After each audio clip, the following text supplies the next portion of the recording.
हेल' सोरलाय खालामखो?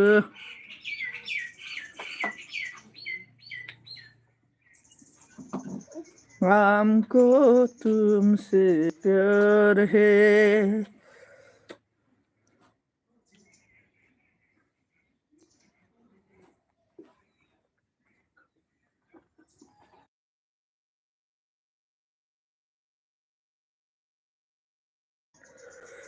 Amin labar. Soर जालायखो आमिनालाय नङा नामा? हेल' ब्र' हेल'। हा? हेल'।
टपिकनि बबाव थांखो र' नोंहा थाला मारनासो नोंहा मानसि गैया नोंथ' आंनि खर'नाव दै र' दे र'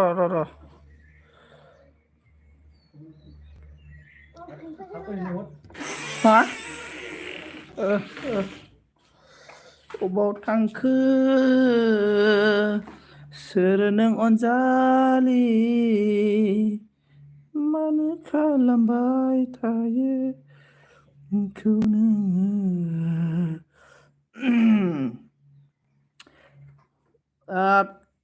मा होनना बुंखो आइ लाभ इउ बेबि नांबायलै ओमफ्राय टेल मी आदा सनजित अके बोलो हाउ आर इउ इनिफ्राय फामे ओंख्रि जाखो मा ओंख्रि जाखो होनना बुंबायलै डाइरेक्टनो कमेन्ट ओंख्रिया जोंना मामोनथाय लाइक दा सनजितना मिनिलायबायलै ओमफ्राय नै बिशालखौ नुदों माथो आंलाय हेल' ब्र' होनना हरदों बिशाल दासो नों एलबि होदोंमोन माथो मा जाखो एलबिनिया ना एलबिनिफ्राय नों डाइरेक्ट फैबाय नामा नोंलाय देन्जारलै एलबिनिफ्राय फैबाय होमबा आंबो नै मिनिलायबाय माथो होमबा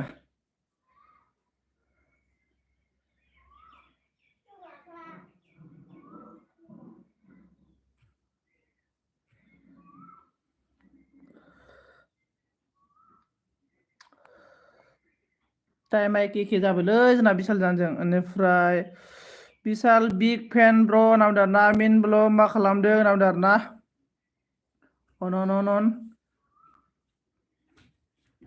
अन भिडिअ रानिं खालामगोन दे आं दिनै भिडिअ रानिं खालामगोन बेनिफ्राय र' फना नाम्बारखौ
मा सिरि जाखो आदा सनजित नावदों बिशाल अनन सिरि नङा सिरि बोरैबा सिरि खालाम मुदाव दोनलांदों आङो सरि इनिफ्राय फुराना आइडि दं आरोना आंनाव ओमफ्राय र' नायग्रोना आङो फामे नोंखौ नायनो दे र' फामे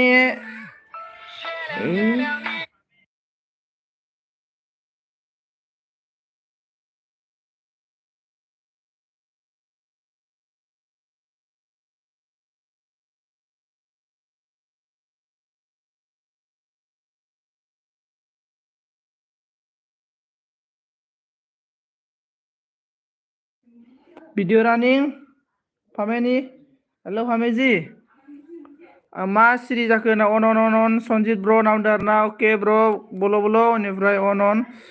इनिफ्राय बिशाला अनन नावदों अके ओमफ्राय आंनोबो हरदो नावदों रायगोन र' फामे नोंनिनो भिडिअ रानिं दे फामेनि भिडिअ रानिं मा मेथाइमोनथाय साउन्डबो गैया मबाइलालाय माथो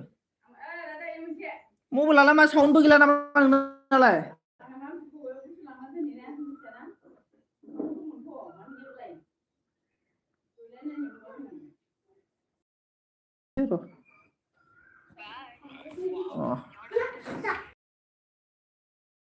मा बुस्थुलाय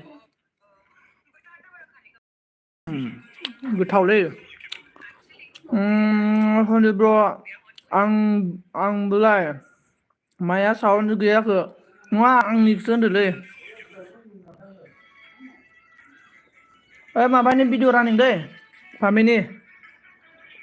ओमफ्राय कमेन्ट खालाम गोदोनि आइडिफोरखौनो हरलाबोगोन आं आइडि बानायदोंमोनलै आं मोननैनो बाला हारसिंनो फैयासै सनजित आं एलं बयस नोंखौ मिथिदों आङो नोंखौ मिथिदों ओमफ्राय मा नागिरदों नानि गोखा गोखै खादोंना होननायखौ भिडिअ रानिं दै फामिनि भिडिअ रानिं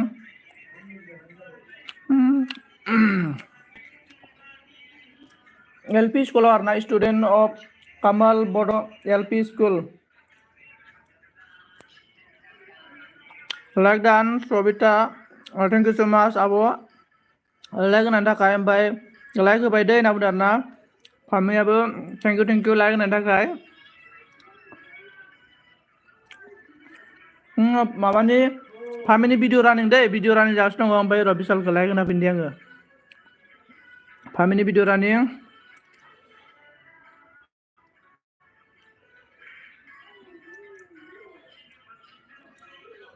फामिनि भिडिअ रानिं फामिनि भिडिअ रानिं बिशालखौ लाइक होबाय आङो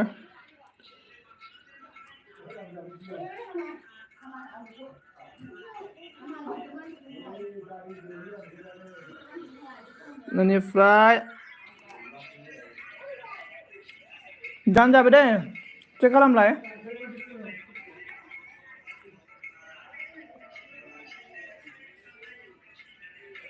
दान जाबाय दै फामे नोंना दान जाबाय ना चेक खालाम बेनिफ्राय सबिता आब' नोंनो कमेन्ट खालामबाय थालाय देलाय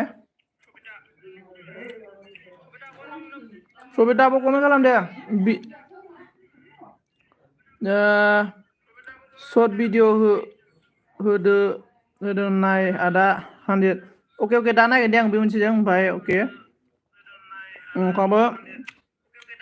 सबिता नोंखौ भिडिअ रानिं खालामबाय दे आङो मानो दुस्थु नोङो ओमफ्राय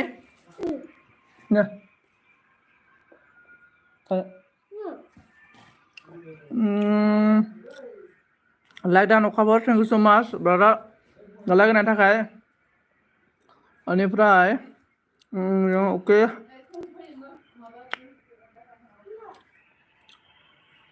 सबितानि भिडिअ रानिं निउ ब्लग स्टुडेन्ट होनना बुंदों आरोना आब' सबितानि मा खालामदों सार होनना बुंदों आङो ना माबा जादोंमोन आङो नारेंखल फिथालै मा होनना बुङो बेखौ मा होनना बुंदों आंबो मिथिया आरोना जों नारेंखलनि आरोना जादों La la la la la la la la la la la la तुम पास जायो होननाया बिनि आरोना ओमफ्राय मा खालामनो ओमफ्राय अनन खिन्थादो होनना बुंदों आरोना खिन्था मा खिन्थानो बेनिफ्राय माबालै मैया बेलेग फाग्ला जादों बादल सादोंमोन ना हे आमाय नाम दाना स्टाइल ब्र मैयाना ओरैबायदि घटना जादों बादल सादोंमोन नालाय ओमफ्राय जोङो टस सेरना हैबाय आरोना ओमफ्राय नांबाय आरोना टस सेरना होनानै बेनिफ्राय सबितानि दान जाबाय सबिता डाइरेक्ट चेक खालामो आरोना सबितानि दान जाबाय बेनिफ्राय लक्ष्मी राजपूत हेलो फ्रेंड नाम दाना रिटर्न कर दो आप नाम दो लक्ष्मी राजपूत मैं आपको ऑलरेडी रिटर्न किया है अभी लक्ष्मी का ही वीडियो रनिंग करेगा रोको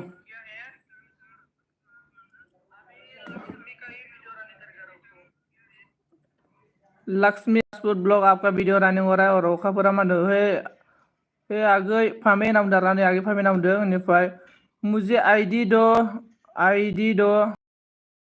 हाँ लक्ष्मी राजपूत आपका वीडियो रनिंग है दीदी और ऑन सबिता बेनिफ्राय गुड नामदों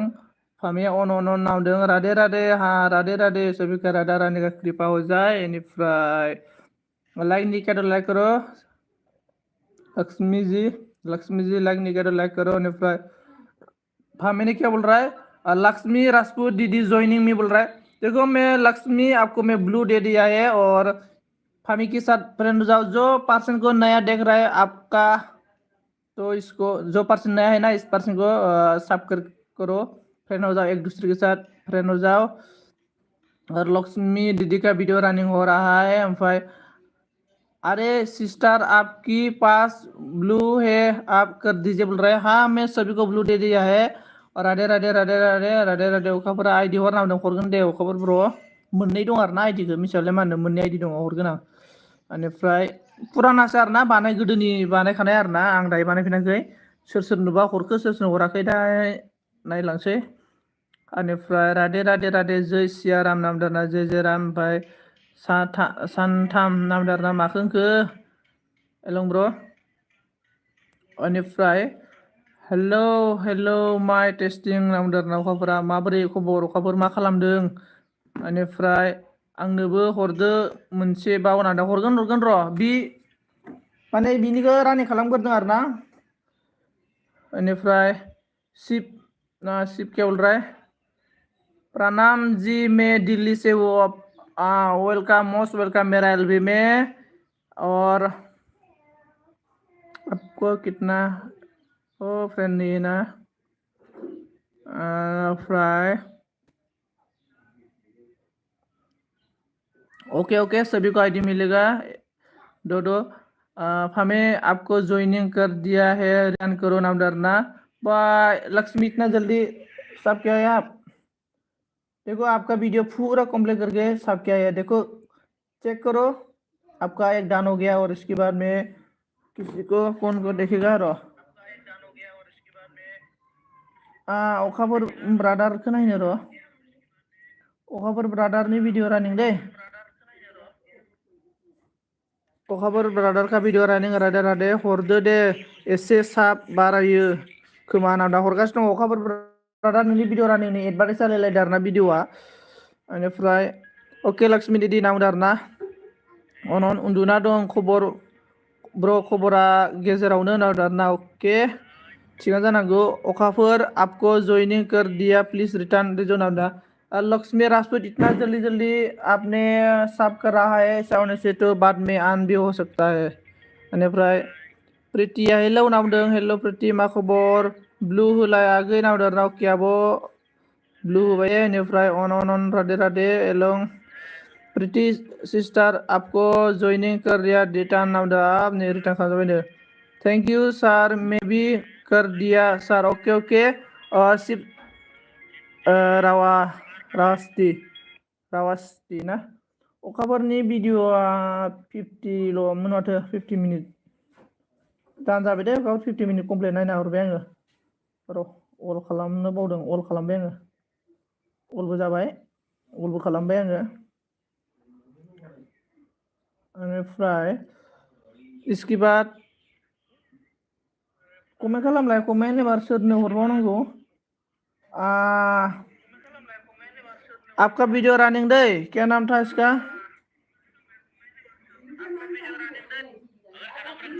शिव शिव रावाजित ना क्या है आपका वीडियो रनिंग रील्स वीडियो है ना आपका राधे राधे राधे गुड इवनिंग राधे राधे राधे आंनि वीडियोखौ नायना आमेन र' नोंनि वीडियोखौ नायगोन दे नायगोन आपका सपोर्ट कर दिया क्या भाई हमें हाँ सभी को मतलब मिलेगा ये आवाजी शिव आवाजी आपका ना दो वीडियो रनिंग हो गया मतलब आपका और सब हो गया मतलब आपका शॉर्ट वीडियो है ना चेक कर लो मतलब ओ लॉन्ग वीडियो ना हाँ प्लेटिंग चिकन टिक्का का वीडियो रनिंग क्या है और आप ब्रो मतलब कौन सा काम कर रहे हैं आप रेस्टोरेंट में मैं भी बेंगलोर में पिज्ज़ा में काम किया था मतलब पिज्ज़ा ओलियो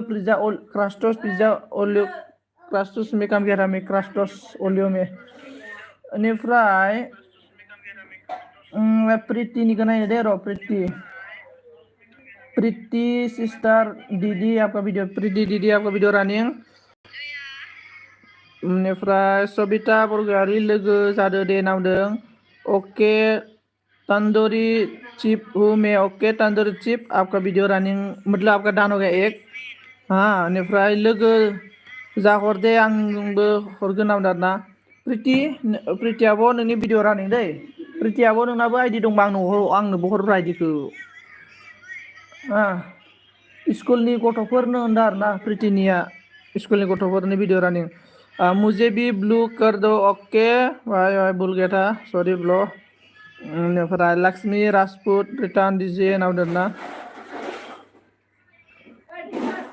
बेनिफ्राय ऑन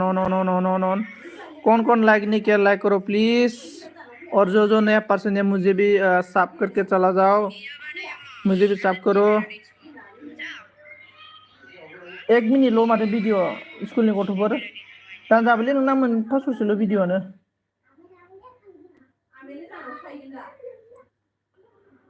आजोला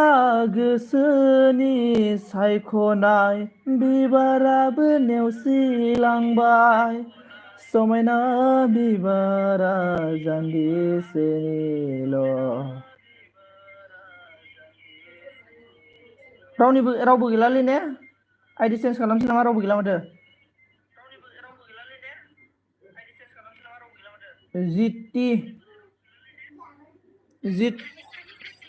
जिटि आरवाइ नोंनि भिडिअ रानि दै थामे ब्लग प्रितिआ लोगो खालामबाय प्रितिखौ रिटार्न हरदो नामदारनानै अन थेंक इउ पुनमजि लाइक दान थेंक इउ सो माच जेनेबा आमेन नोंनिखौ ने बावदों नोंनिखौ खालामगोन दे माबानिखौ style bro lover bro PUBG lover bro आपका भी वीडियो रनिंग है तो रनिंग करेगा ओमफ्राय राधे राधे बेनिफ्राय सबिता आब'आ मा बुंखो फामे ब्लग साबधान नामदारना फामे ब्लग नोंखौ साबधान खालामबाय नै सबिता आब'आ ओमफ्राय जितिया मा होनखो सबिता कमेन्ट खालामलाय एलबिआव दे नामदारना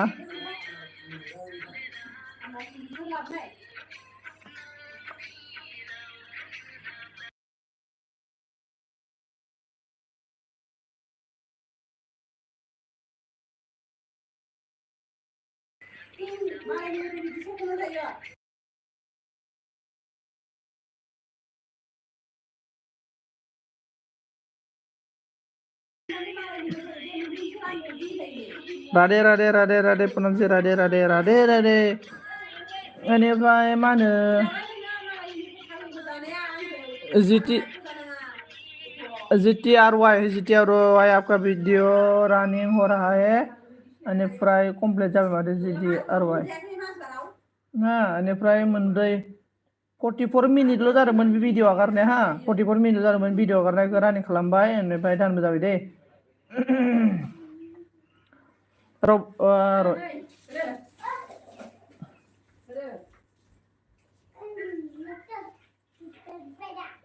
इनिफ्राय स्टाइलाव थांलै स्टाइल सभी एक दूसरे के साथ फ्रेंड जाओ हाँ स्टाइल ब्र'निखौ नायनो दे र' स्टाइल ब्र' नोंनाबो भिडिअ दं माथो नैहाय बावदोंसो नै दिन्थिहरदों माथो साबखालाय आंलाय नोंलाय स्टाइल ब्र' बि आइडिया साबखादों नोंजों स्टाइल ब्र'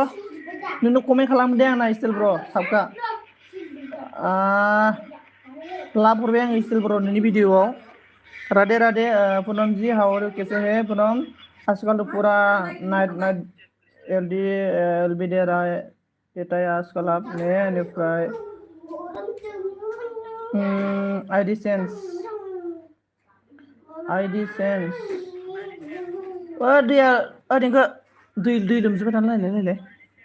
दै लोमजोबबाय थानो नायलाय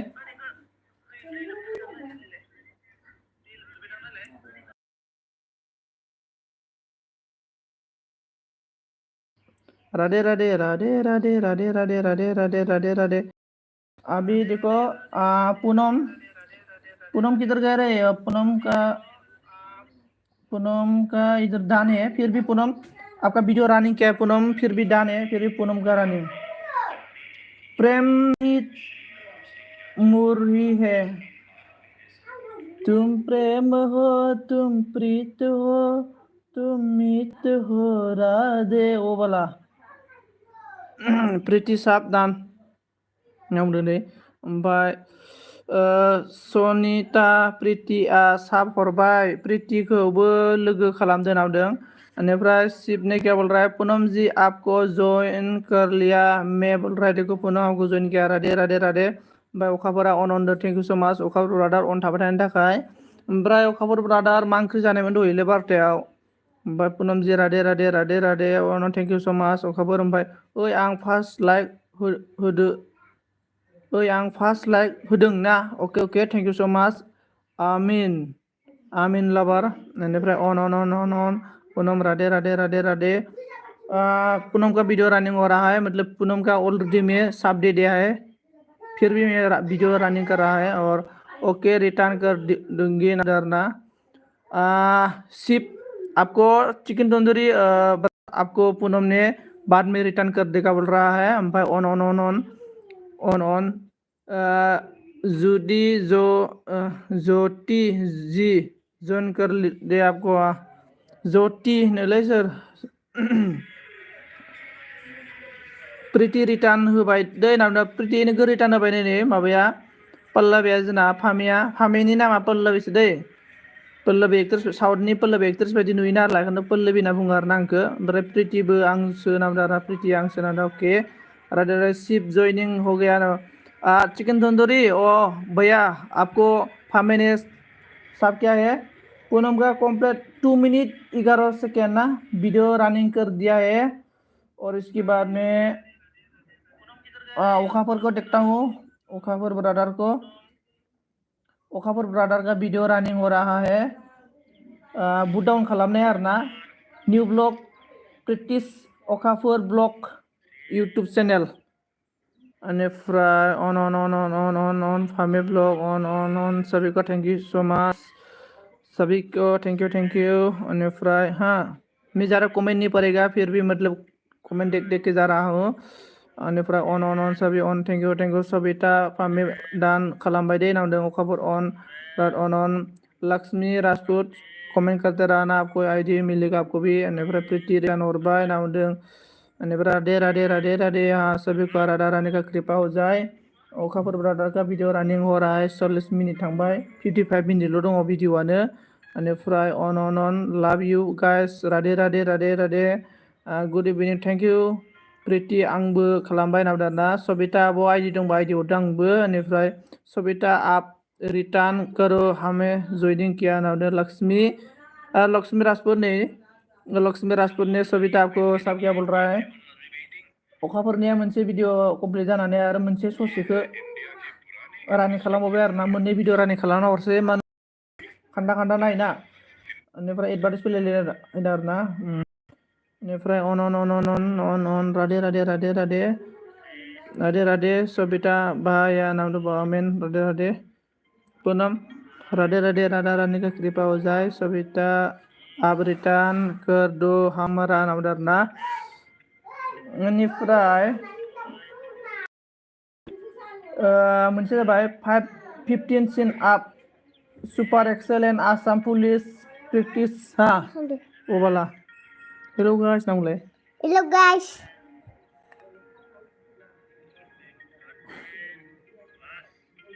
Hello guys. अखाफोर ब्रादार नोंना मोननै भिडिअ जाबाय दे कमप्लिट ओमफ्राय दानबो जाबाय आरोना नै अखाफोर ब्रादार आंबो आइडि हररा देलाय बुंबावलाय एबार Oi लोगोफोर नङा मा होनदोंमोनलाय नोंसो मा होनदोंमोन बावबायलै हेलौ गाइसफोरा oi लोगेस मा होनदोंमोनलाय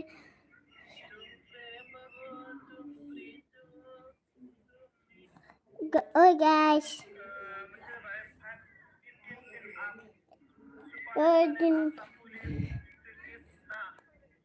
लक्ष्मी राजपूत आपका वीडियो रनिंग दे Hakim वाला बिदिम दाउन दे वीडियो रनिंग से ब्रा भिडिअ रानिं ओमफ्राय अन राधे राधे राधे 50% नि थांबायलै राधे राधे राधे राधे राधे राधे राधे राधे राधायालाय ओरैनो मबाइलसो नायगासिनो ओंखायनो बियो आरामसो राधे राधे मेन लाबोदों इभिनिं लक्ष्मी ओके लक्ष्मी राजपूत ब्लॉग मे बी आपको कभी भी बैक ओके हमारे शिव रिटर्न सुंदरी भैया जीटी को रिटर्न करो बोल रहा है जीटी ने आपको सब क्या है और राधे राधे राधे राधे राधे राधे लक्ष्मी आपका वीडियो रनिंग आप कहाँ से हो लक्ष्मी राजपूत राधे राधे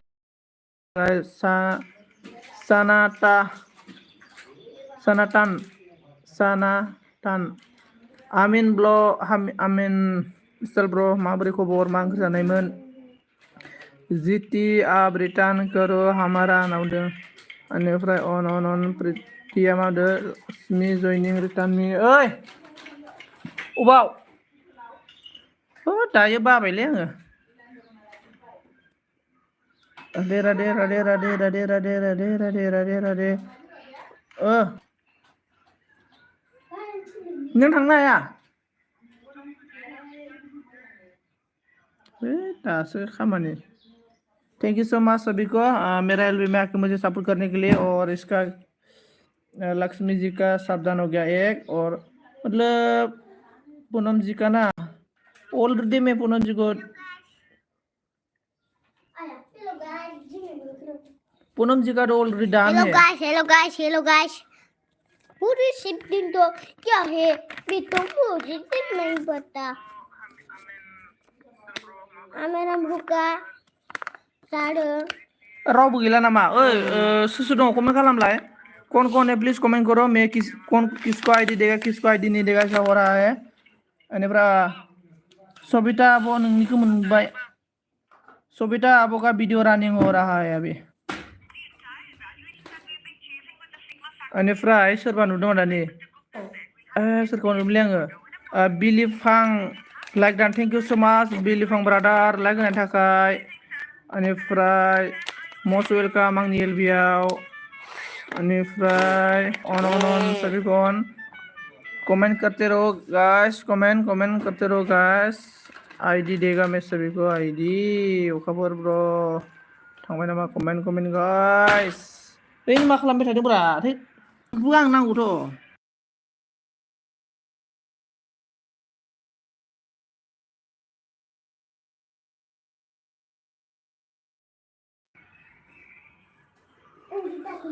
ओमफ्राय पुनम मिस इउ होनना बुंबायलै नै मा ओंख्रि जाखो होनना बुंदों ना ओंख्रिया जोंना मामोनथाय ओरै गोजा मा ओंख्रिमोनलाय मा ओंख्रिमोन जोंहा अमा बेदरजों फालेंजोंमोन बेनिफ्राय लाइ ओंख्रि ना भाजा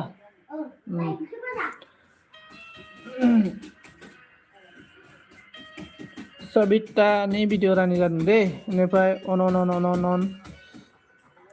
हाजोमा हेलौ लाइक डान ब्र थेंक इउ सो माच लाइक डान होनायनि थाखाय बेनिफ्राय अन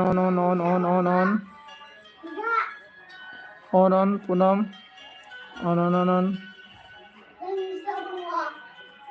on राधे सबिता अन सबिता का भिडिअ रानि सबिता कमेन्ट खालामबाय था दे कमप्लिट नायना हरजोबसै नोंनि भिडिअखौ अन कमप्लिट जाबाय माथो साबधान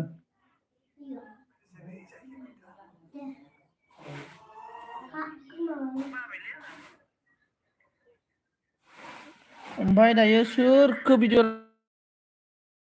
माबा फैबाय र' फिटनेस कुइनखौ नायनो र' दानखा माथो फिटनेस कुइन आइजों फिटनेस कुइन नों दानखा पूनमजी भी दानखा लक्ष्मी जी का भी दान है ऑलरेडी और आमीन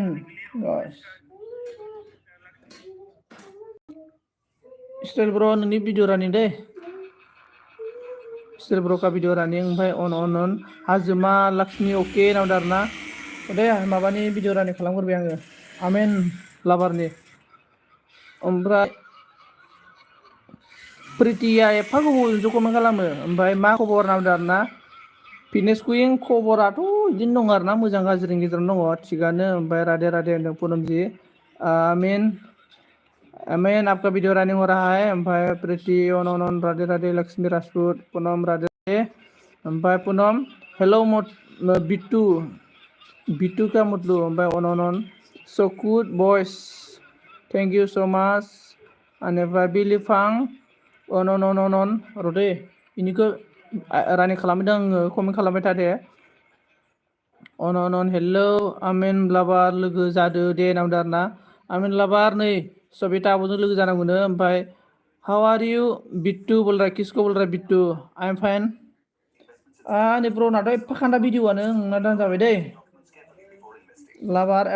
एबार कमेन्ट खालाम दे सोरनि कमेन्ट मोनग्रोखो रानिं सोरनि कमेन्ट मोनहैगोन रानिं कमेन्टआ गोजौआव थांजोब्बाय दै गाहायाव कमेन्ट खालामफिनलाय फिटनेस जी मेरी मैंने से आप जॉइनिंग कर फिटनेस नै नोंखौ सिबा जयनिं खालामबायनो आरोना फिटनेस गिदिर गैया फिटनेस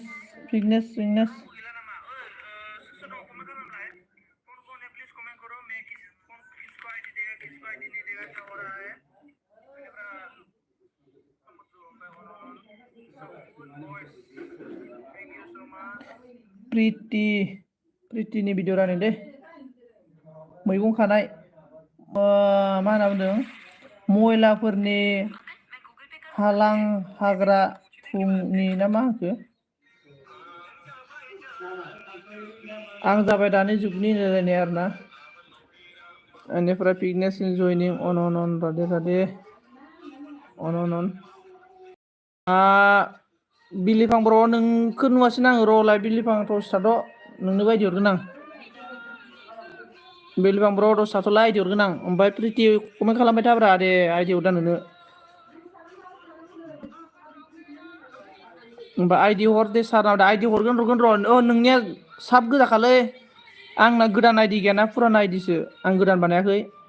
नोंनो हरखाजोबनायसो गोदोनो र' नोंनो दंबो जानो हागौ अनलि वान आरोना र' नोंना बेसे जाखो दे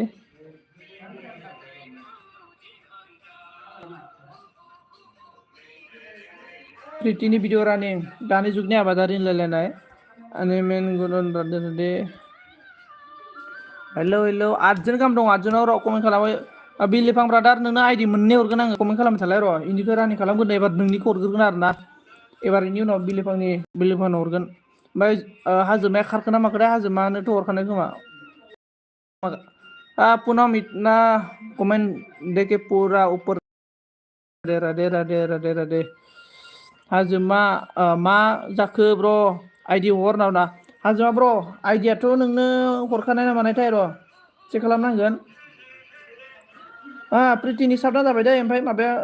बिलिफाङावबो थांखोलै बिलिफां ओइलाय बिलिफांनिखौ नायो र' बिलिफां नोंना भिडिअ रान दे बिलिफां ब्रादार आपका भिडिअ रानिंग हो रहा है बिलिफां भिडिअ रानिंग नै खोनासं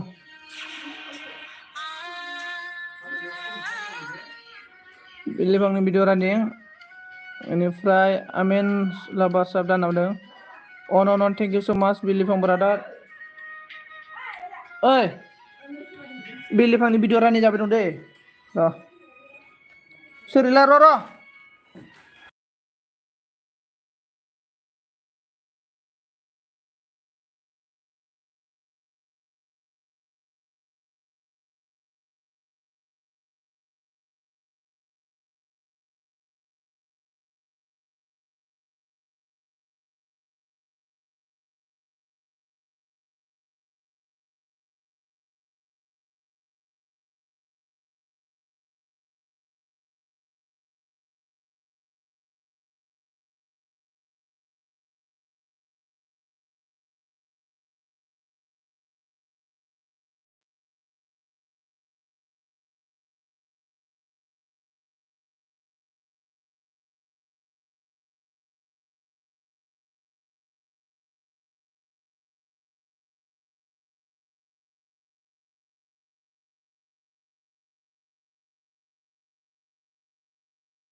हाजिमा ब्र नोंनिया आइडियानो सब हरखाजोबनायलै ओमफ्राय दायो नैलै लोगो फैना होबाय मा खालामबावनो भिडिअखौ रानिं खालामनो हानाय नंला ना दोस्तों मतलब मेरा अभी फ्रेंड आया है मतलब अभी तो वीडियो रनिंग करने के लिए टाइम नहीं मिलेगा तो आप लोग एक काम करो मेरा लॉन्ग लॉन्ग वीडियो में मतलब मेरा वीडियो भी वॉच करके कमेंट्स करके जाओ और मैं अब रात में एक आईडी देगा सभी को एक आईडी देगा what happened एमेन नुदों बिलिफां ब्र नोंनिया मोनसे दान जागबाय दे ओमफ्राय लोगो फैना होबायलै नै लोगो फैदों आरोना ओमफ्राय जोंजों गोदो माबायाव मा होनना बुंगोन एलपि स्कुलाव हाइ स्कुलाव फरायनाय लोगो फैदों आरोना ओमफ्राय दा आंनियाव लं भिडिअ नायनानै भिडिअ नायनानै कमेन्ट होना गालांलाय नोंसोरनो मोनसे मोनसे आइडिया हरगोन गासिबनोबो बेनिफ्राय अन थाजोबगोन आरोना अनानै थाबाय दा कमेन्ट खालामबाय था दे होमबालाय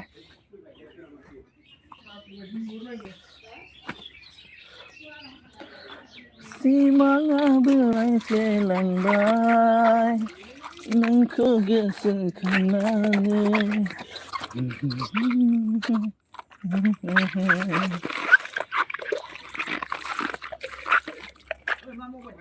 जेबो मावाखैलै नै थाबायलै आं माबा इउटुबाव लाइभसो होबाय थादोंमोन आङो इउटुबाव लाइभ होबाय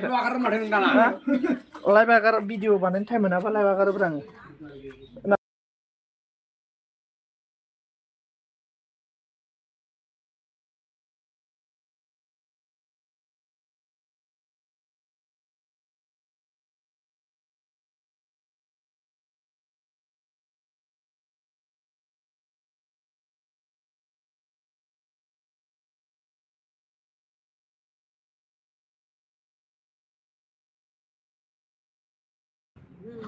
बेनिफ्राय बाब सोर सोर कमेन्ट खालामो बिलिफा मामखौ औ नायदों फामि नामदों आरोना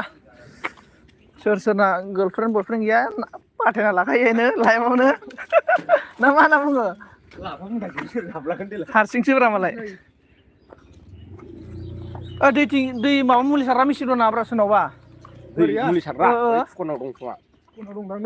बायगौमोनलां मला माने ओजों आङो माबायाव मा होनना बुंगोन गोदानखौनो बायब्रा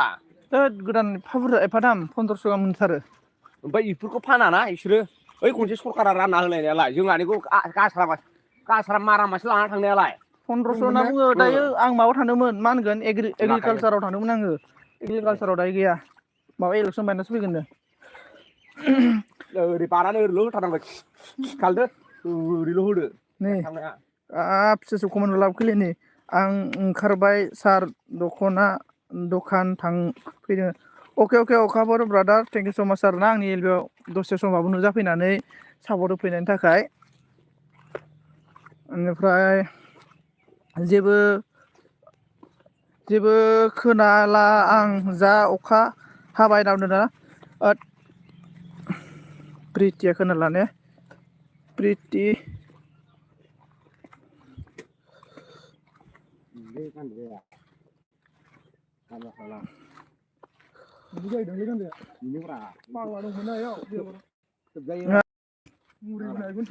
राधे ओमफ्राय राधे श्याम बोल रहा है हेलो जी बोल रहा है हेलो राधे दीदी आप कहाँ से और दिल्ली से हो ना हाउ आर यू कैसे है नेफ्राय राधे नेफ्राय लाइक डान थेंक इउ स' माच फामिया मा कमेन्टबो फैयाखै माथो बिलिफां होनना बुंदों ना कमेन्टआ मालाबा एसे लेटआव फैयो दै कमेन्टआ लेटआव फैयो आरो ना बेनिफ्राय एलं ब्र राधे श्याम वेलकाम बोल रहा है ओके मेरा एल बी मस्ट वेलकाम को बेनिफ्राय बिलिफां मा होदों फामि आब' जयनिं जाबाय आं प्लिज रिटार्न होनदों राधे सियाराम जे रामा अके फाग्लासो जागोन होनगोन दे आंसो लामा बुखिलांबाय थाबा राधे श्याम ने क्या बोल रहा है आप ज्वाइनिंग कर लीजिए ओके बेनिफ्राय प्रिति अन दस बन जाओ अल फ्रेंड चावमिन जाग्राफोरा ओइया दालाय थांनायालाय बोराया बे फानाबा होला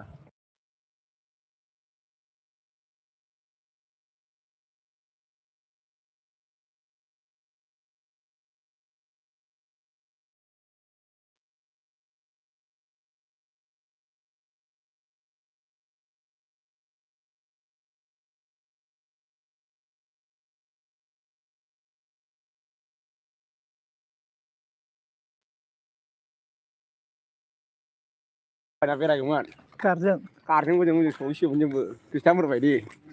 थाव सोनानै राधे अनेक बिजनेसमेन जाबायमोनब्रा जोंबो नङा आं नै ब्र लामा थाबायदों आरोना दायो ओमफ्राय लोगोफोरजों ओमफ्राय मबाइल मोनसे गारहरबाय ओंखायनो भिडिअ रानिं खालामनो हायासै आरोना ओमफ्राय लं भिडिअ आंनि लं भिडिअआव कमेन्ट खालामना गालां आं दाहाय बिलिफां ब्रादार नोंनो मोनसे आइडिया हरगोन आरोना बिलिफां ब्रादार बहानिमोनलाय नोङो Radhe Shyam hello how are you क्या कर रहा है दीदी ओमफ्राय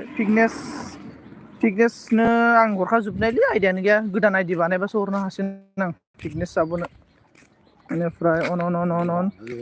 हिम एंड जिम हेलो हिम एंड जिम आप इतना लेट से आया है मैं वीडियो रनिंग किया था अभी तो मैं दूसरा मोबाइल छोड़ के आ गया तो हिम एंड जिम आपने मेरा लॉन्ग वीडियो देख के मतलब कमेंट छोड़ के जाओ मैं आपको एक आईडी दे देगा नाइट में बेनिफ्राय राधे श्याम दीदी सपोर्ट राधे श्याम दीदी आपको मैं नाइट में एक आईडी दे देगा मतलब लॉन्ग वीडियो में कमेंट छोड़ के जाओ लॉन्ग वीडियो में एक आईडी दे देगा मैं आपको तो बेरायनोसै ओमफ्राय ओइ गायखाङाखै बेरायनोबा ओरैजाय बेरायनो फौजि बायदि बेरायखायोमोन नोङो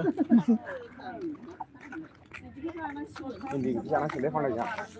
दखानाव इन्दिजों आलु शिलंआव जा खबलाबायोमोनलै नाया जि गोथाव जायोलै माथो शिलंना जौदा जय सियाराम ओके नावदों फुल सपोर्ट ओके दीदी ओके फुल सपोर्ट ओके राधे श्याम दीदी thank you so much full support करने के लिए अनिफ्राय फुल सपोर्ट करेगा संजीत जी ओके मतलब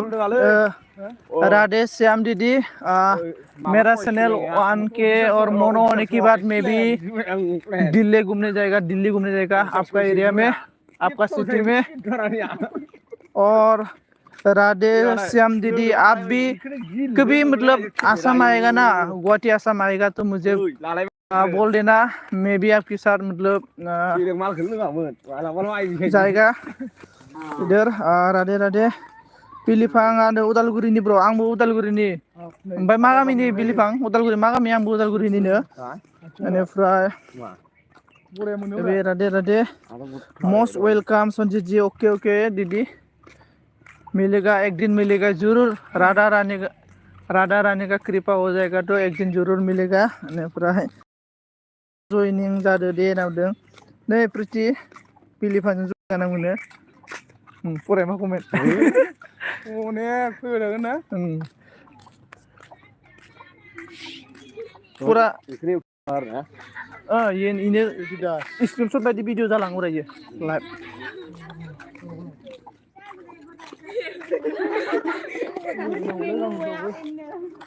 Isinya pona, yang pening dokter itu kan.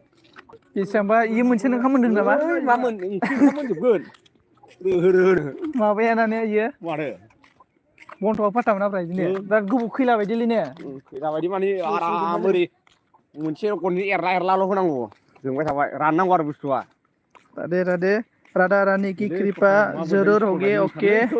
बेनिफ्राय राधे राधे राधे राधे दा होनाय मोजांसिनबाव नोंसिनिया मा खालामदोंमोन दिनै मन्दिरावलाय ओइलाय दालाया इनि नुराखैनो दोस्तों मैं 1 आवर्स कंप्लीट करेगा ओइनिफ्राय ओरै दालाय फोजोबदों मंगलबारावनो बैसागु फांसननि मिटिं ओइनै बेसेबां लगायनांदों मंगलबारावलै बेसेबां मानसि दालायदों ओइनै ससेल' थाबाय इखौबो फोजोबस्रांना कमप्लिट सोरनि कमप्लिट जाजोब्बाय इल' इसेल' थाबाय मिस्ट्रिया सोरमोन ओइ बोरै गामिनि माबाया अर्जुन बिदा इयो जायला नुहुरानो बाला दासो नुबाय खाथिनिफ्राय अर्जुन बिदा जायलाया ओमफ्राय इखौ फोजोबस्राबा जायोमोन माथो इलाय सिमेन्ट गैलाबा ससेल'थारसैमोन इनो बस्थासे लगायबाव बस्थानै लगायबानो जोब्बायमोन बस्थासेयानो जागोनलै इयो बिराद गोथौ बिराद माल जायो गोथौ ने माल जादों होमबाथ' एन्जार मजबुत जाखाबाय इयो आरामसे मन्दिराव थान्दा फैदो बेनिफ्राय मा होनना बुंदों गामिया हग्रादबा नोंलाय मानि नों हग्रादबानिसो होमबा जोंनि खाथिसो माथो जोंना माबाब्रा गलमा मनपुर बे अगिलेम कलेजआ बिनो हग्रादबायाव जोंहा दंमोनथ' ने रिथा मोनलांनाय दङ हग्रादबायाव जोंनि गामिनिफ्राय मोनलांनाय दंलै ब्रादार जोंहा आं मादै जायो जोंहा मादैखौ हग्रादबायाव मोनलांदों आरो ना प्रिति अनन नित्या बि हौवा था ना ओके राधे राधे राधे राधे राधे राधे राधे राधे सपोर्ट कीजिए दोस्तों संजीत जी को ओके सभी 1K करो मेरा 1K जो पर्सन ने मुझे सपोर्ट करके 1K कर देगा तो मैं इन लोगों को मतलब 10 आईडी से मतलब वीडियो वॉच करके दे देगा मैं कम से कम 1K वीडियो वॉच करके देगा मैं सभी को जो पर्सन मुझे 1K करेगा 10 आईडी से मतलब और 10 आईडी दे देगा मैं सभी को मतलब नया आईडी खुल के 10 आईडी दे देगा और 10 आईडी से भी वीडियो रनिंग करके 1K व्यू करके दे देगा मैं सभी को दोस्तों जो पर्सन मुझे सपोर्ट करेगा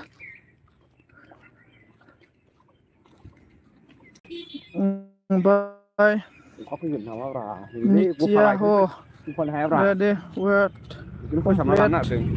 कंप्लीट हो गया है संजीत जी नहीं वॉच तो कंप्लीट नहीं हुआ है फिर भी मतलब वॉच टू में जैसे तैसे जो करेगा ही लेकिन मुझे ओनली 1K ही सब चाहिए वॉच टू में जैसे तैसे कंप्लीट तो करेगा ही मतलब सिनायो आं ब्र होमबा जोंहा मादै जायो आरोना जोंनि गामिनिनो ब्र सिनायोनोलै बेनिफ्राय बाय आंहा नाम दाना नित्या राफा मतलब मेरा वीडियो आप देखता ही नहीं है मेरा वीडियो देख के लॉन्ग वीडियो में कमेंट करके जाओ नाइट में आपको मैं एक आईडी दे देगा प्रीति हेलो जी ना दो ऑन सभी को थैंक यू सो मच कौन लाइक नहीं कर लाइक करो सपोर्ट करो 19 लाइक है अभी 20 और 1 और एक 20 कंप्लीट करो करके बाय ब्रो एमबी गैला ओके बस्था नुवाखै सिंगा ओइ बादाले मोन इया गावनो फैदोंमोन जोङो इहेब्रा माला मैयालै इयालाय मा मोनजानो फैयोलाय खोरोब फिथाइखौ माय जायो बे सोंनाय नैहाय मैया जोङो इयाय गावबा मोनगोन एसेबां गोजौ मासे मोनोब्रा दाख्लै ओइहाय ओइ सोर सादों दा जोंनोब्रा न' खाथियाव जोंनोब्रा हा? जोंनोब्रा गोमब्राजों मोनायाव फैयो खैथासिम थायो नोंसोरलाय गोजौद्राय जाबायलै खैथासिम थायो एसे गोजौ जाबावनांगौमोन जोंना ओ ओमफ्राय माबाया मा होनो ओइ एंगारफोरखौ बायदि लाङो ओजोंब्रा मैया मासे जों थस सुनानै मासे नांदोंब्रा जोंनि न' खाथियाव हरावनो ओमफ्राय आंनो खोन्थानाया नांबाय इनोङा बेलेगलाय नांबाय आरो ना जेयाव थिगसे मिनिबाय जों गोमोराजों मोनजाखासिन जामबाय होननानै खोनासंब्रा ओमफ्राय थिगसे मिनिबायना जोङो बादालाय बुरजा बुरजा बारग'लांबाय खेला जेनिफ्राय जों दुगादों मोनखासिगोन होननानै जों जेबो खालामलायाखैमोन बिरलांबाय ओइ बारग'लांबाय बेनिफ्राय बाय बाय अके सनजित माइ बेस्ट फ्रेन्ड अके लं थेंक इउ 9 आइडि दंबा हर आंनो आंबो होगोन नितिया 9 आइडि नोंखायो आरो ना नों आंनो आइडि हरब्ला नोंनो 6था आइडि हरगोन आं आंनो 9था हरलाय आं नोंनो 6था हरगोन आं देनां बुथारगोन ओमफ्राय आरो नेक्स्ट टाइमाव आइडि बानायबा हरगोन होनदों आरो ना आंनो हरलाय हरनानै आइडि 9था आइडिजोंबो 9था कमेन्ट खालामना हर आंनो ओमफ्राय नोंनोबो हरफिनगोन आङो बुथार मालां खारगोनलै पुलिसनिफ्राय ओइ देन्जार बारखायगोला ओइनिया मालाबानि खि मोनफैखायो हराव बादालिया थाब मानो बायनानै इफोर गाइफोराव फैनायाव गावनो मोननांगौ बहा दं ए आं माबा फिंगारसो हैनो होदोंमोनलै गारि गैया मा गैया माजों हैनो क्यों करने के लिए आप लॉन्ग वीडियो और लाइव कीजिए हाँ मैं ऐसा कर रहा है और दीदी और सपोर्ट अभी 7 मिनट है 7 मिनट के बाद मैं एलबी बंद करेगा ओनली 7 मिनट है अभी हाब माबोरै मेंलाबायनो दानोलाय नोंसोर मावै बरियालै जोंनि फिला बै स्टुडिअ बायदि सांसोलायनो लाइक करो बुट गलथि बानायनो हायोब्रा याय 20 लाइक कर दो 20 ओरै एक साइड गलथि मोनब्रैसो गलथि मोननै जागोन फिल्ड जायोब्रा हा ओरैजाय मोनसे मोननै फिल्ड मोनब्रैसो जायोब्रा बारा जाबावगोन मोननै जागोनब्रा नैलै ओरैथ' इनिफ्राय गोजानथार जोंनि खाथि मोनदों नुवाखै नों बेसेबां गोजान